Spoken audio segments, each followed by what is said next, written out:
for Marxists, social media should be viewed as a means to an end, one of many means to an end. And this end is educating the masses about the need for proletarian revolution. Today is Sunday, January 10th. The year is 2021. This is No Easy Answers, and I'm your host, Jules Taylor. Today, like all days, I have no easy answers for you.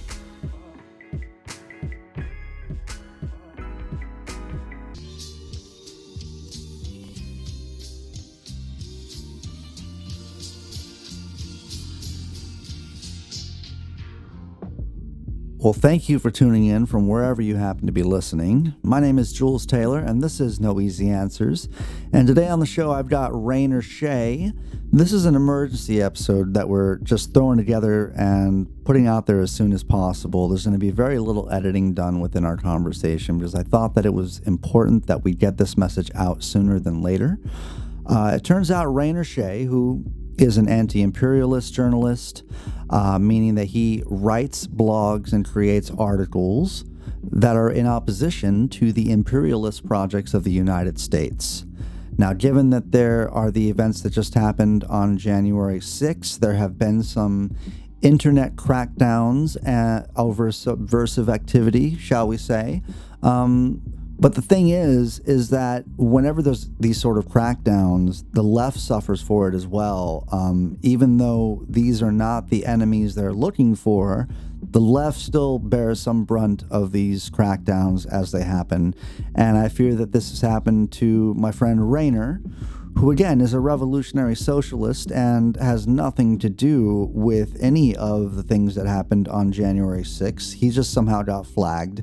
And so I wanted to have this conversation about how he's responding to that, what his thoughts are on it, and also it would give us a chance to talk about the events that happened on January 6th as well, since we had not had a chance to cover any of that.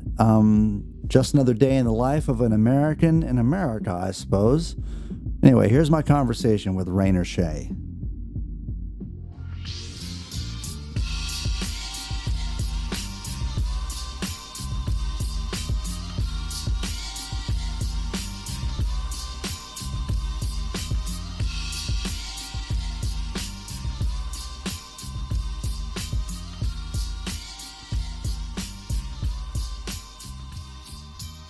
All right, so welcome to the show, Rainer. It's good to have you back again, man. A lot has happened, and we're just putting this out here as an emergency show because a lot has gone down in the last few days from the storming of the Capitol, which we'll talk about that. But the point of focus right now, and part of the reason why we're having this emergency show, is because I have Shea in the studio today. Shea has joined us, and I wanted to talk to Rainer about what just happened now, which is Rainer has been kicked off Facebook. So Rainer, how did you figure this out, or what time of day was this, or was it your page? Past midnight. I had just gone for a run, and I was thinking about my life. I was thinking about how I need to about how it's best to be non-reactive to things. Then this happened, and I did not get upset like I have when I've been banned from Facebook in the past, because I know that Facebook, all these social media sites, they're part of this big corporate game that's been set up, that these corporations are trying to manipulate us into being invested into. They want us to emotionally invest ourselves into the idea of getting successful on these platforms, but really this is the post 2008 manifestation of consumer culture. It's an extension of this lifestyle obsession that's been ingrained into us over a course of generations, where we're taught to seek validation through what the corporations tell us is valuable. And in the social media age, what's supposedly valuable is social media popularity. Right. I mean, there's the whole Adorno media machine, media monster thing that is certainly shaping us, influencing us from the top down in ways that we don't even notice. And I was concerned about when I heard about this. I was concerned on two different fronts. One, because I know you and I consider you a friend, brother. So when I talk to you, I like part of it was like, Rainer is a young guy, and Facebook, social media, at least Facebook takes up a large chunk of how young people communicate and get how they make their way in the world to a large degree. I mean, I don't know who made Facebook the ambassador to the internet, but certainly there is a lot of gateway keeping through Facebook as one just browses the web. And two, and this is where I'd like to focus and ask you about is like, how does this impact your work in anti-imperialism, your journal, your outreach, and perhaps engagement with your readers? Now I'm engaging with my readers primarily through Twitter, which isn't any better, obviously. Sure. We should ultimately be moving towards types of communication that aren't based in the internet, because through the internet the state can easily clamp down on the communications of the revolutionaries. I can hopefully get you to put out a link that's included with this episode, which includes a guide that can show us how to bring about the alternative communications methods that we'll need in the long term. Radio-based communications. This link comes from the Indigenous Anarchist Federation.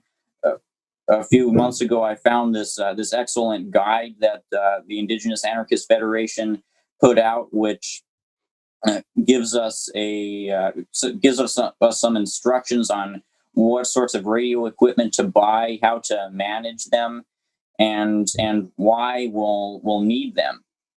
In the long term, I expect all these social media sites, the internet in general, potentially to be shut down in many areas. The military has been talking along these lines in its internal discussions about how it's going to handle an internal class revolt.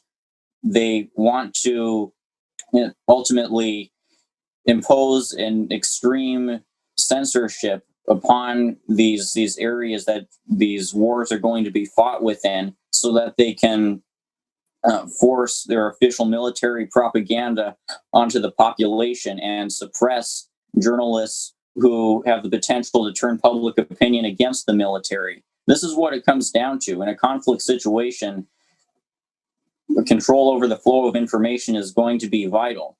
And we're going to need to be one step ahead of them through equipping ourselves with the radio-based communications that we're going to need in order to bypass their censorship regime. You asked for a call to action from me, and this is my call to action. Look at this Indigenous Anarchist Federation page on radio-based communications, and buy the equipment and get the proper knowledge on how to manage this equipment, and equip your cadres with this equipment, because at some point it's probably going to be your only option. Wow, I haven't considered radio stuff, and of course, man, we'll put any link you would like to have there, including links to your journal and website and all the stuff that's still up. So you're really thinking, like, is this ham radio operation stuff? I mean, I don't know any other type of small shortwave stuff to refer to than ham radio. Is that what you're talking about? That seems to be what this page is instructing people to move towards. Wow. Yeah, so we'll set the link at the show notes, man. I see that on Medium lately, you've been writing some pretty kooky articles, man, that are like, I am a normal person writing totally normal things.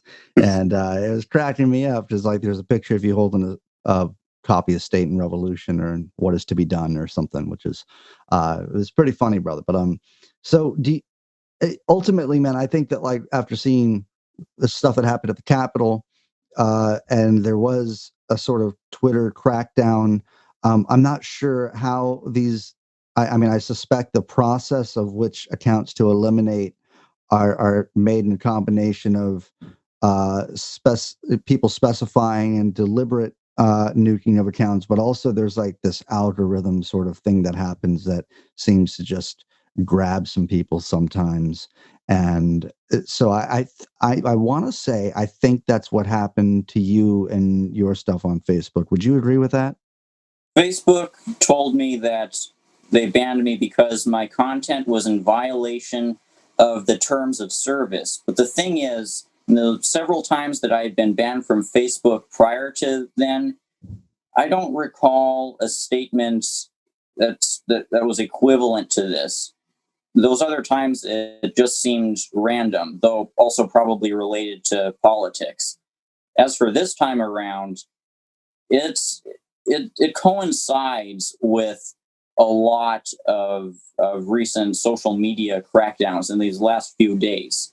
The the banning of Trump and other right wing nutcases has set a precedent for also banning anti imperialists. You can look on the Twitter accounts of Ben Norton. No, I think it might be Max Blumenthal and Caitlin Johnstone, who have been documenting how tons of leftist and communist figures on Twitter have been banned lately, including Susie Dawson, one of the journalists who's heavily covered the WikiLeaks situation. Also, the Red podcast, I think it's called Red Scare podcast, something along Oh, those lines. right. A bunch of these accounts, they've been all of a sudden suspended. And your stuff is just done. Your stuff is gone completely, though, right? On Facebook, is that what Right. I'm understanding? Shit, man. Um, and I mean, is that like, was it your personal account, or did you have a page, or was it both of them come together, or? My personal account, which is the only way that I can access the pages that I ran. Oh, gotcha. Wow. Oof. So you don't even have a way to yourself to browse and see if your page is still up? Like you had a page as well, is that correct? I can look at I can look at it through the non logged in state, or through Right. one of friends, through the proxy of one of my personal Sure, friends. sure. Right, right. Wow. Okay. Well, shit, man. I'm really sorry that happened to you. Is I feel like, I mean, everything I do is above ground. I'm not. I suppose at a certain point I will be flagged for subversive activity. But a lot of, I would be devastated if my Facebook went down, specifically because I'm a musician. And so my following primarily is on Facebook. And that's so, I mean, so the whole radio thing, I don't know that I'd ever like encourage my musician fans to take up shortwave radio waves. But definitely, I can see where you're coming from in that. Uh, it- I mean, I don't know that I could make the reach that current suspensions of accounts are going to. Uh, I would say maybe in the long term, I could see parts of the internet being shut down in such a way to necessitate ham radios. Um, but I think that I mean that's really that's an interesting thing that you would call to action to do, brother. Are you picking up ham radio yourself? Or are you buying into this stuff? So far, I've bought a couple of walkie talkies that this Indigenous Anarchist Federation page has recommended I buy. So there's where I'm starting, and in the coming years, I'm going to continue build up this armory of equipment, not just of radio materials, but of medical supplies, of armor, of the tools that I'm going to need to use to defend from the state, or from people like the types who just stormed the Capitol if they ever come for me. Right. This I've seen lately you've been doing some martial arts stuff too, or training at least. Is that uh-huh. right? I just trained today. Right on, man. That's, you know, it's yeah, I think we all need to be training to some degree, and I say that being a guy who does not train at all. And so when I look at the things that you write and the things that you say, and then now you're actually physically training, um, I mean, that puts a whole other level of seriousness and tension. And so good for you, comrade, because I can say a lot of shit and write a lot of stuff or whatever, but I don't know that I'm going to be trying to run long distances or something to that end myself. Um, so, um, so the other side of this conversation, man, is the thing at the Capitol, man. I want to get your takes on stuff because the way I've looked at it, I don't know if I want to. I'm not even sure what to call it in a lot of ways. Like, was it a coup? I don't think it was really a coup because one, there was like not military. Two, it wasn't occupied for a very long time, and you know, it wasn't really even to overthrow anything as much as it was to just maintain the current regime in power. And so I think that my reasons for not calling it a coup. And on the other side, I don't really think it was an insurrection either, or at least I it occurred at first. It seemed like it wasn't so, I mean, it was kind of unknown in the air whether it was what the intentions were,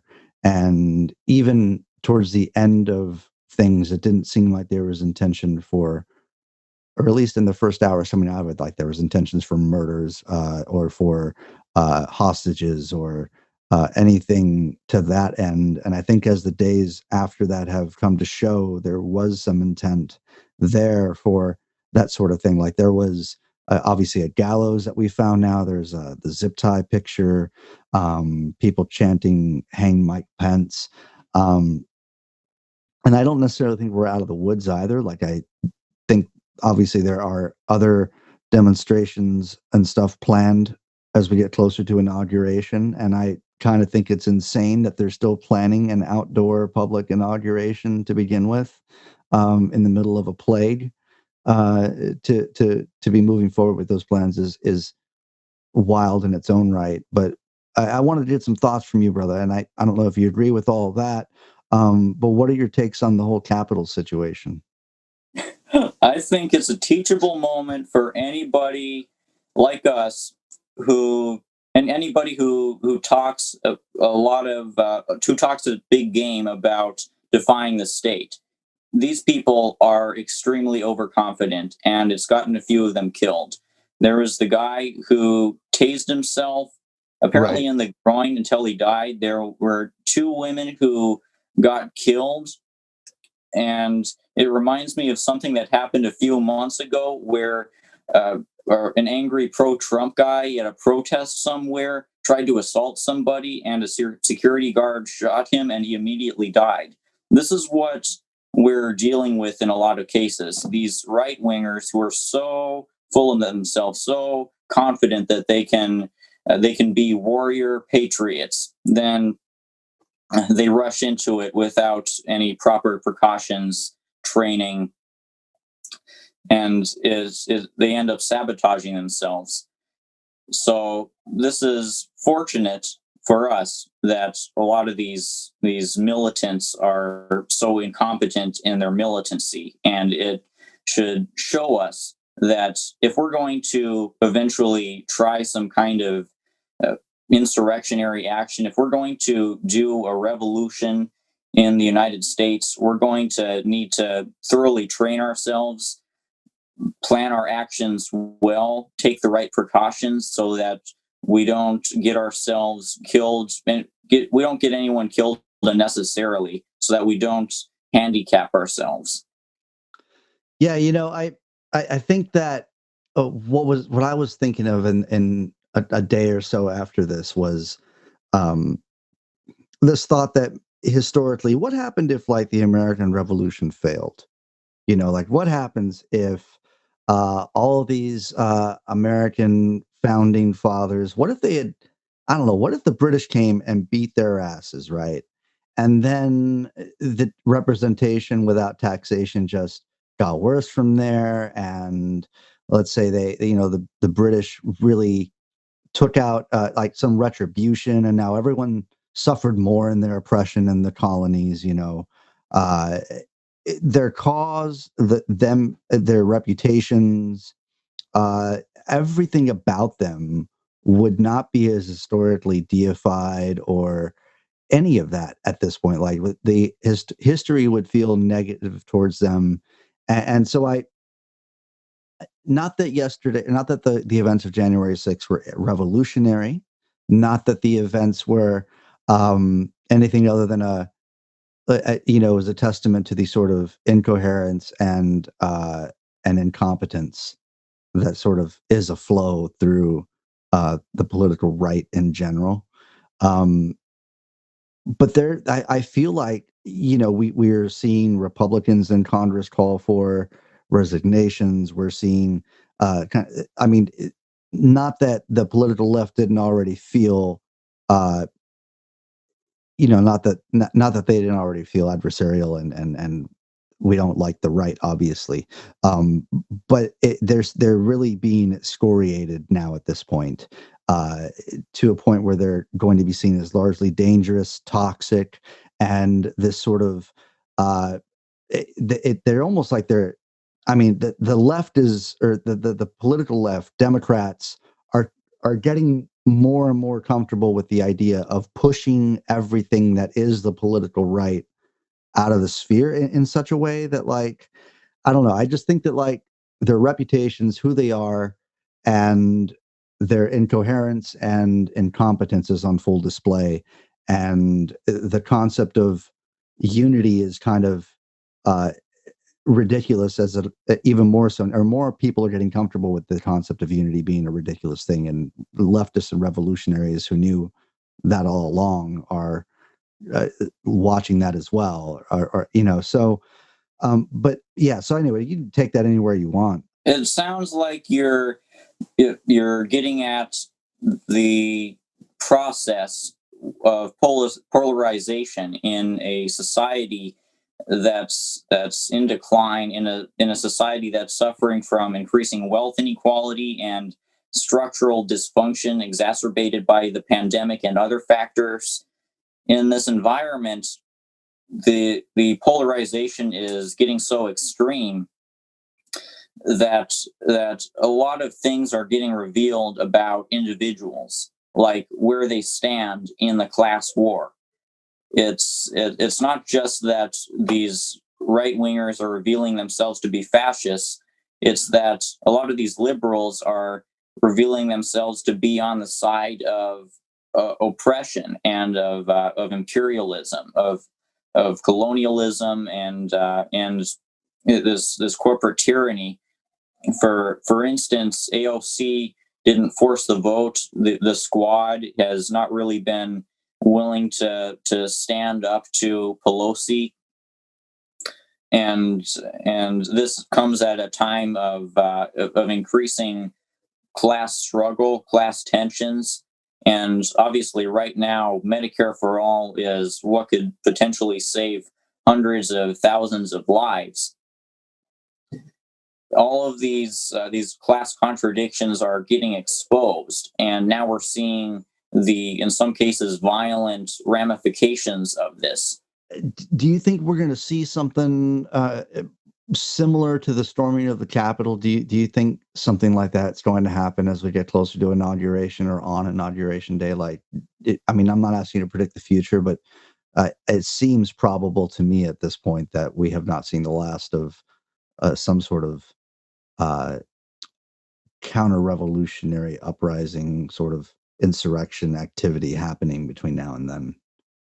I saw a headline that said there's planned armed protests. I don't know if they were armed protests. I might be misremembering it, but a further insurrectionary event planned for the 17th. Right. So if we're talking about this now, I mean, here's the thing, though, man, is that I think that the information dissemination on this event has been bizarre because there haven't been press conferences. There haven't been just the normal way we would receive updates about all of this is not normal, and things are missing out of it. Like not having any sort of like Homeland Security people coming straight to a podium for a press conference to talk about this thing during any of it is really bizarre. And so the more I thought about that, the more I think that there is an issue of entanglement which is coming to the front as well. In that the reason why people are not, and journalists and photographers and such are not comfortable on Capitol Hill right now is because they feel unsafe, is because not necessarily the events, but that they don't know who to trust, and they don't know if the Capitol Hill Police Department is going to keep them safe. And what I'm ultimately getting to is this infusion of white supremacist and Trump supporting ex-military police officers, uh, that sort of that faction that we always knew was there, that we've said is there, and that there have been studies on by the government that prove is there, um, is now gotten to a point where they can't tell who's actually going to protect them, because it seems really obvious that obviously the cops were in on it to allow these protesters to run through the Capitol. So I think part of the reason why we're not seeing anything familiar in terms of dissemination of information out of this event is due to the infusion of these factions that ultimately caused the attempted riot, coup, insurrection, whatever you want to call it. What do you think about that? Point out some things that I've been focusing on in these last couple of years. The reality that the radical right in the United States is so heavily intertwined with law enforcement. There's these phenomenons where these they even embrace similar symbolism. You know, the Punisher skull, Right. the blue line flag. A lot of these ex-military people or go to work in private security or go to work in the police, law enforcement, and they, along with these radical right-wing protesters, they use the Punisher skull, which is another testament to their incoherence ideologically, since apparently the Punisher is anti-police. Right. Yeah, the Punisher is anti-police, and everything down to the "Don't tread on me" right next to a Blue Lives Matter flag. The incoherence side by side that goes unrecognized by them is a testament to just the incoherence that runs through the entire right. Um, so I look at things like the issues of white supremacists being in law enforcement, and uh, obviously kind of working with that mob of people at the Capitol. I look at that as one issue that we could talk about. But I also look at, and I think people are absolutely right about this, how this breaching of the Capitol is going to lead to something like a Patriot Act 2.0, like an amplification of the surveillance state, which arguably, the reason why we're talking right now with Facebook taking your stuff down, that could be part of that as well. But what sorts of amplifications of the surveillance state do you think we should expect for resulting out of the fallout of this events at the Capitol?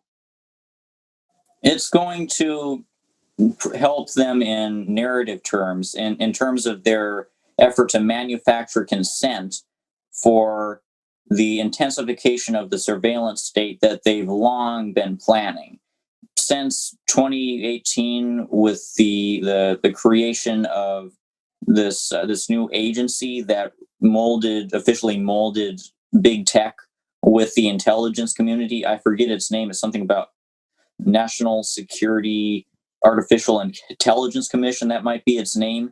This commission plans to enact a lot of radical, alarming mass surveillance infrastructure. They plan to install a lot of infrastructure along these lines, such as streets blanketed with cameras, such as creating an Internet of Things where all of our daily appliances, not just the phones and iPads, monitor us, such as creating self-driving cars that potentially could function as yet another surveillance tool, essentially incorporating computers into our lives and making everything cyber with the purpose of in making the surveillance state a lot more thorough. This is the next logical step in this trend towards mass surveillance and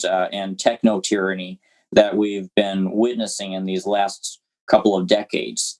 And this incident is going to provide the Biden administration with rhetorical ammunition to justify these mass surveillance measures. Yeah, I mean, I definitely think that there is a sort of siloing of the individual happening.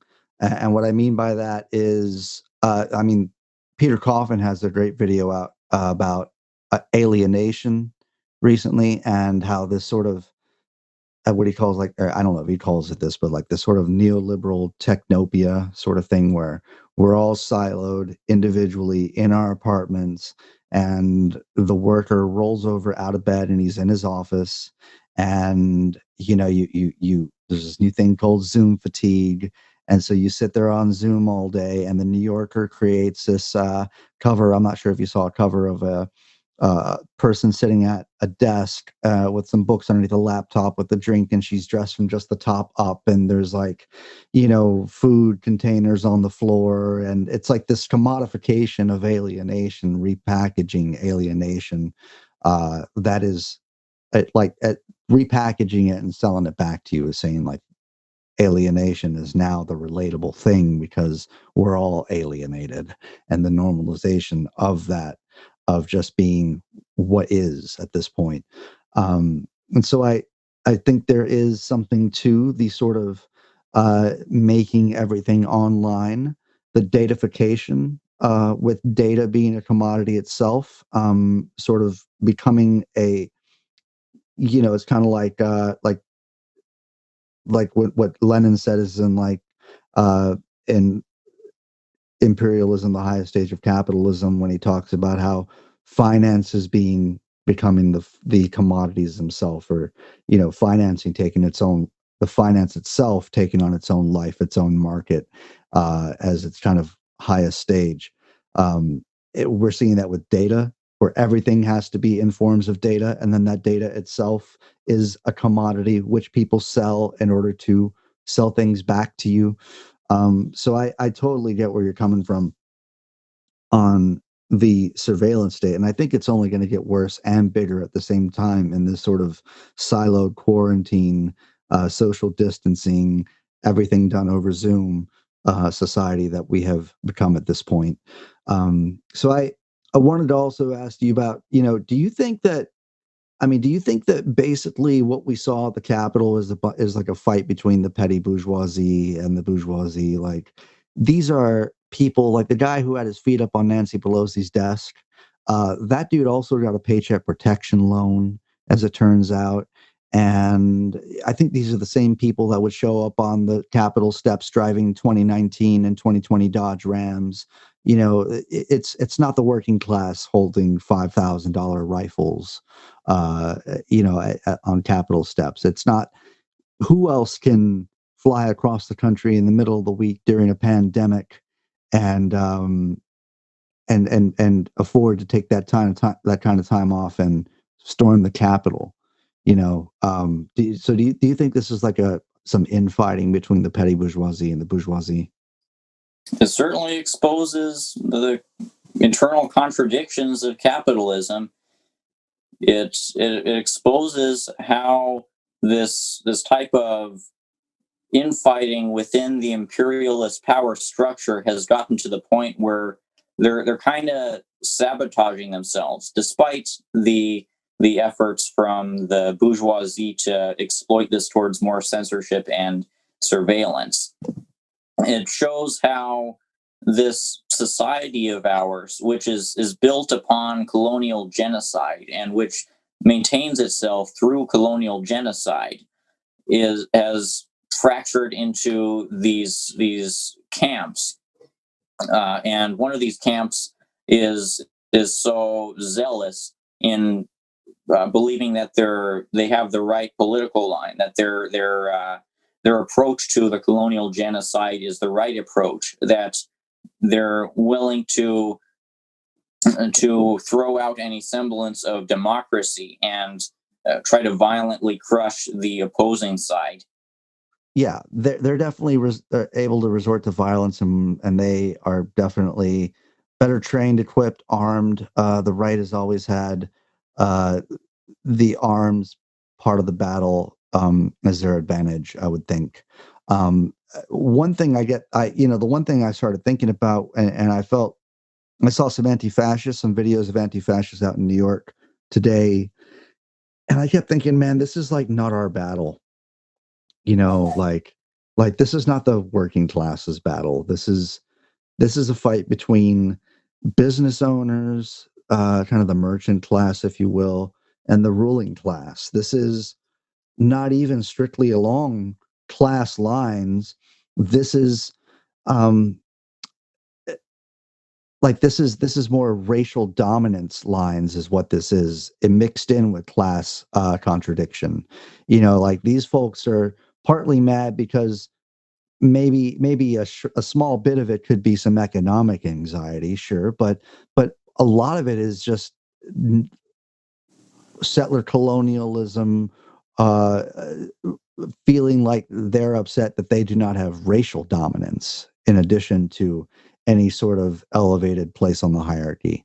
That it's a matter of like this country being theirs to the degree that they are higher on the social ladder, um, or maybe based on a negative notion of freedom is that in that they're not so upset that uh, they're not so upset at their place on the social hierarchy ladder as much as they don't want other people that are along different racial lines to occupy similar spaces on the social ladder.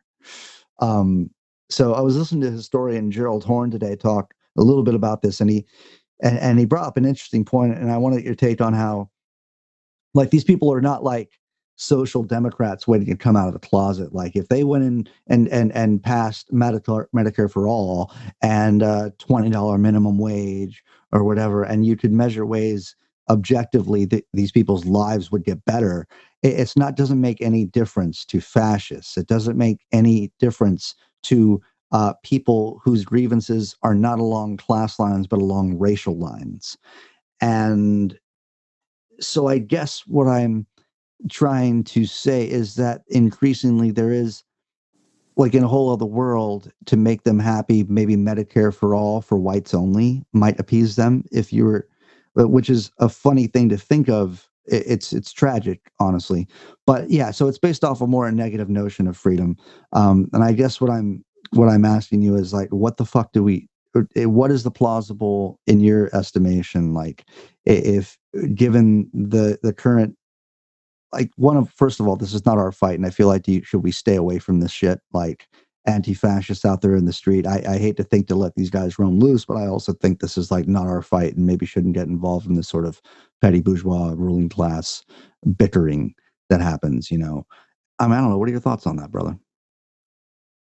We should get involved insofar as we can protect the vulnerable people, insofar as these fascists threaten to scapegoat and violently attack people of color, LGBT people, etc. Apparently, a black person was recently assaulted amidst all of this. Mm. So we should form community defense patrols, something like that. This is the first practical application of what I'm talking about in terms of getting armed and trained. We need to protect our communities from the people who wish to enact racial terrorism and more broadly political type terrorism. Right.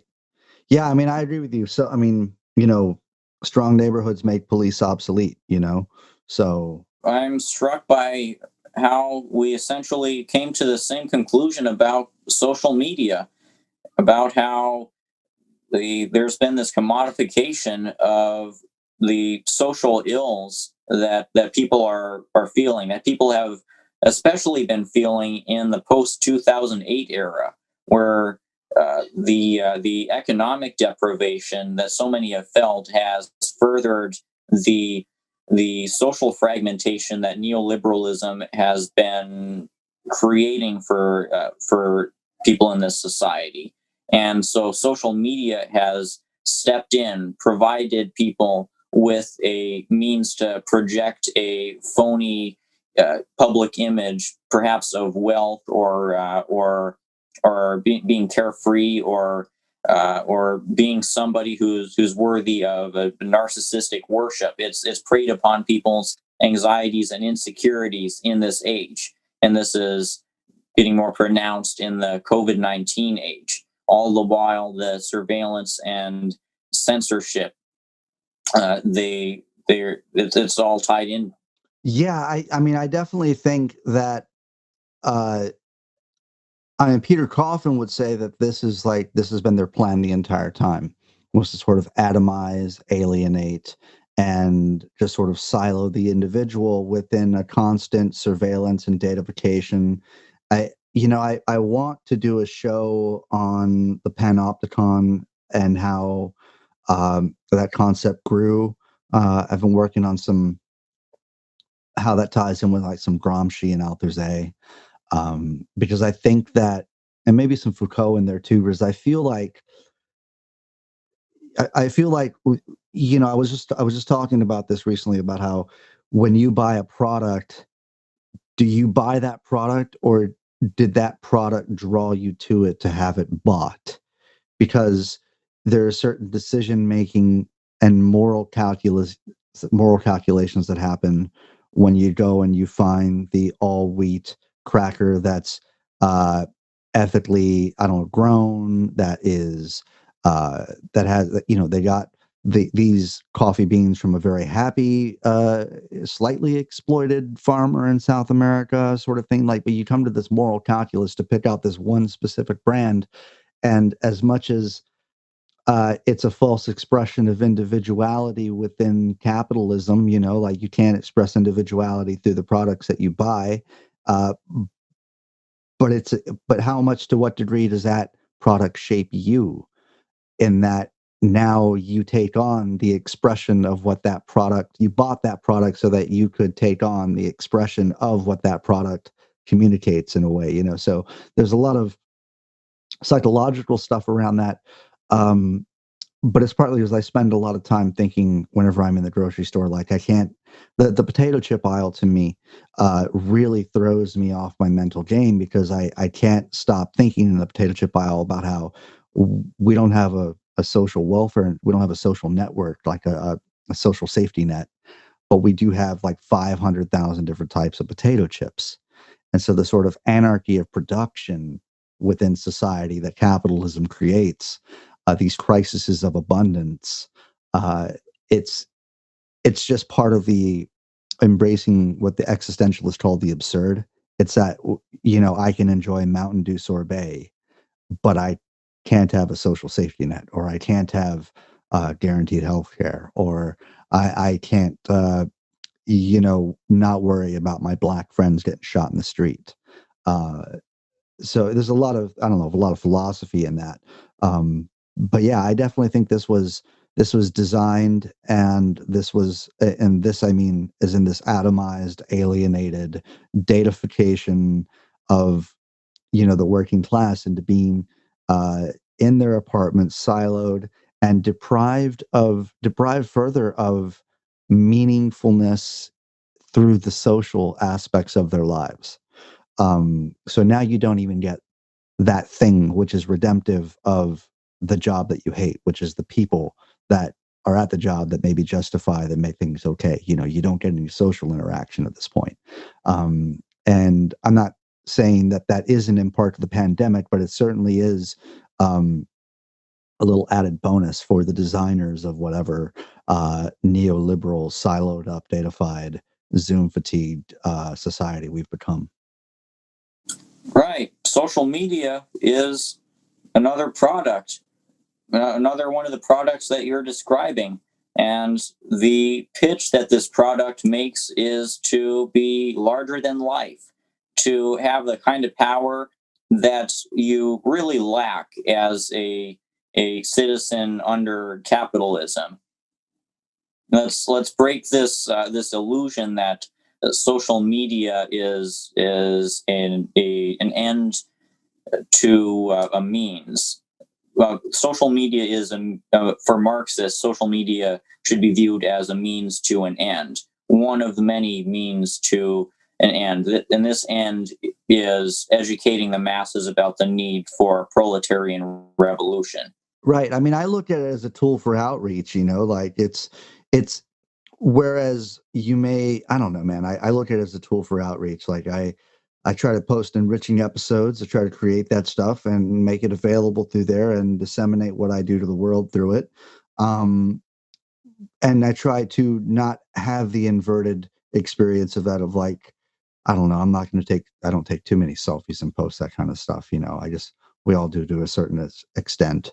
But right on, man. Listen, I'm sorry about your Facebook account and shit going down today. I think it's a casualty of, I think we're both obviously in agreement that like private companies can do what they want to do with their private stuff. That's kind of part of it. Of course, I wouldn't call it censorship by way of like, it's just one platform that has, thrown you off of it. It's not the entire internet.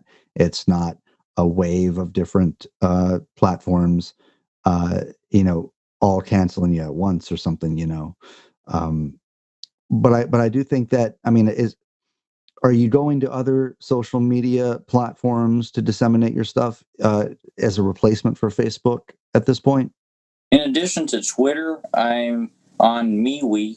I've become active on MeWe. I'm also going to start more regularly producing videos on YouTube, in addition to the weekly podcast that I have with Chris Driscoll.